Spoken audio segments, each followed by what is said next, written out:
ഇന്ത്യയിലെ വന്ദേ ഭാരത് ട്രെയിനുകൾ ഇറക്കുമതി ചെയ്യുന്നതിന് താൽപര്യം പ്രകടിപ്പിച്ച് വിദേശ രാജ്യങ്ങളും. വന്ദേ ഭാരത് ട്രെയിനുകളുടെ വേഗതയും യാത്രക്കാരുടെ സുരക്ഷയുമാണ് വിദേശ രാജ്യങ്ങളെ ആകർഷിച്ചത്. ജപ്പാനിലെ ബുള്ളറ്റ് ട്രെയിനിനെ വെല്ലുന്ന വിധത്തിലാണ് വന്ദേ ഭാരത് ട്രെയിനുകളുടെ നിർമ്മാണം.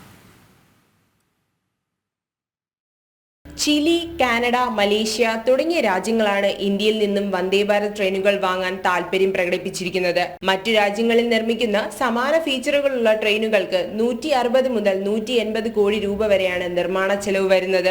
അതേസമയം ഇന്ത്യ നിർമ്മിക്കുന്ന വന്ദേ ഭാരത് ട്രെയിനുകൾക്ക് വരുന്ന ചെലവ് 120 മുതൽ 130 കോടി രൂപ വരെ മാത്രമാണ്. ജപ്പാന്റെ ബുള്ളറ്റ് ട്രെയിൻ 0-ൽ നിന്ന് 100 കിലോമീറ്റർ വരെ വേഗതയിലെത്താൻ 54 സെക്കൻഡ് എടുക്കുമ്പോൾ വന്ദേ ഭാരത് ട്രെയിൻ എടുക്കുന്നത് 52 സെക്കൻഡ് മാത്രമാണ്. ഊർജ ഉപഭോഗം കുറവുള്ള വന്ദേ ഭാരതിന്റെ ശബ്ദം ഒരു വിമാനത്തെക്കാൾ 100 ഇരട്ടി കുറവാണ്. മറ്റു രാജ്യങ്ങളിൽ നിർമ്മിക്കുന്ന ട്രെയിനുകളെക്കാൾ മികച്ച രീതിയിലാണ് ഇന്ത്യ വന്ദേ ഭാരത് നിർമ്മിച്ചിരിക്കുന്നത്.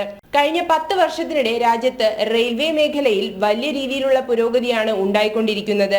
31,000 കിലോമീറ്ററിലധികം ട്രാക്കുകളാണ് കൂട്ടിച്ചേർത്തത്. 40,000 കിലോമീറ്ററിലധികം ട്രാക്കുകൾ നിർമ്മിക്കുക എന്നതാണ് ഇന്ത്യൻ റെയിൽവേയുടെ ലക്ഷ്യമെന്ന് റെയിൽവേ മന്ത്രി അശ്വിനി വൈഷ്ണവ് മാധ്യമങ്ങളോട് പറഞ്ഞു. ഇതിനോടകം 2,500ഓളം ട്രാക്കുകളാണ് പുതുക്കി പണിതത്. ന്യൂസ് ഡെസ്ക് ജനം.